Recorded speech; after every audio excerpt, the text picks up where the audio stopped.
alladzi arsala rasulahu bil huda wa dinil haq liyudhhirahu ala dini kullihi wa kafa billahi syahida. Asyhadu an la ilaha illallah wa asyhadu anna Muhammadan abduhu wa rasuluh alladzi la nabiyya ba'da amma ba'du. Pada kesempatan kali ini kami akan mencoba memaparkan amalan yang sudah biasa dikerjakan, yaitu memulai khutbah dengan salam. Di beberapa kalangan ada yang beranggapan bahwa khutbah itu harus diawali dengan salam. Karena jika tidak, maka akan terasa ada yang kurang, terasa ada yang janggal, bahkan dianggap sebagai omongan yang sia-sia.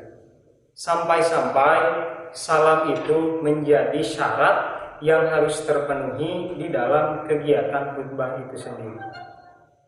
Maka kami dapati dalil yang spesifik berkenaan dengan pendapat tersebut. Yang pertama, qala Rasulullah sallallahu alaihi wasallam, man bada al-kalam qabla salam fala tujibuhu. Barang siapa yang memulai pembicaraan sebelum mengucapkan salam, maka janganlah ditanggapi. Dan yang kedua, man bada'a bisu'ali qabla salam fala tujibuhu. Barang siapa yang bertanya sebelum mengawali pertanyaannya dengan salam, maka janganlah dijawab. Hadis ini tidak luput dari kedhaifan, karena pada sanadnya terdapat rawi yang bernama Muhammad At-Tayyibi. Kata Ibnu Ma'in, ia kadzab. Yang ketiga, hadis yang diterima dari Jabir bin Abdullah. Qala Rasulullah sallallahu alaihi wasallam, assalamu qoblal kalam. Awalilah pembicaraan itu dengan salam. Namun hadis ini pun sama, terdapat sebuah kedhaifan, yaitu pada rentetan sanadnya ada rawi yang bernama Muhammad bin Zadan. Kata Imam Al-Bukhari, Muhammad bin Zadan itu munkarul hadis. Dan kami dapati keterangan-keterangan yang lain, dalil-dalil yang lain yang menerangkan tentang khutbah Rasulullah Shallallahu Alaihi Wasallam.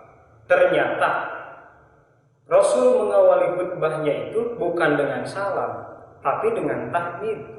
Sebagaimana di dalam kitab Zadul Ma'ad, wa kana yaftatihu khutbatahu kulluha bilhamdillah. Di setiap khutbah Rasulullah sallallahu alaihi wasallam, Rasul selalu mengawali khutbahnya dengan hamdalah. Dan pendapat ini dikuatkan dengan dalil-dalil yang sahih yang menerangkan tentang setiap khutbah Rasulullah sallallahu alaihi wasallam. Baik itu khutbah Idul Fitri atau Idul Adha, ataupun khutbah gerhana, khotoban nas, fahamidallah, selalu saja Rasulullah mengawali khutbahnya dengan hamdalah. Begitu pula Rasulullah mengajarkan kepada para sahabatnya di dalam khutbah nikah, at-tasyahhud fi shalah wa tasyahhud fil hajah. Tasyahhud di dalam salat dan tasyahhud di dalam al-hajah. Tasyahhud di dalam salat, at-tahiyatu lillah, dan seterusnya, sebagaimana kita selalu membaca doa tersebut di dalam tahiyat. Wa tasyahhadu fil hajah, dan tasyahhud di dalam al-hajah ialah innal hamdalillah nahmaduhu, dan seterusnya. Begitupun di dalam khutbah Mina, selalu saja Rasulullah mengawali khutbahnya dengan hamdalah. Maka tidak mengawali khutbahnya Rasul dengan salam itu bukan karena lupa, tapi karena sebuah kesengajaan. Lantas bagaimana dengan khutbah Jumat Rasulullah Shallallahu Alaihi Wasallam? Hadisnya banyak, dan banyaknya itu ada yang sahih, ada pula yang dhaif.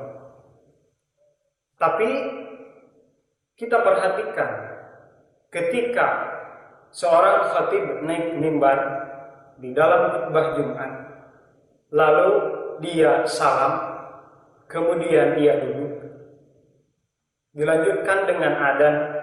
Setelah adzan maka mulailah berkhutbah. Nah, khutbahnya itu tetap saja diawali dengan hamdalah. Maka bagaimana dengan posisi atau kondisi salam itu sendiri?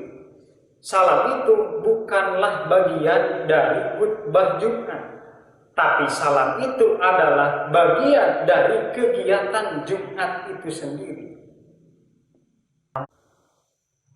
Kesepakatan para ulama dari dulu sampai sekarang yang benar berdasarkan dalil-dalil yang sahih. Lau kana khairan lasabakuna ala dzalik.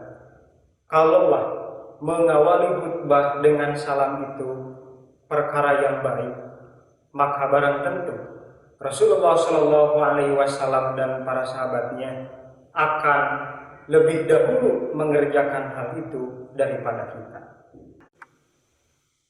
Oleh karena itu dapat diambil dua poin kesimpulan.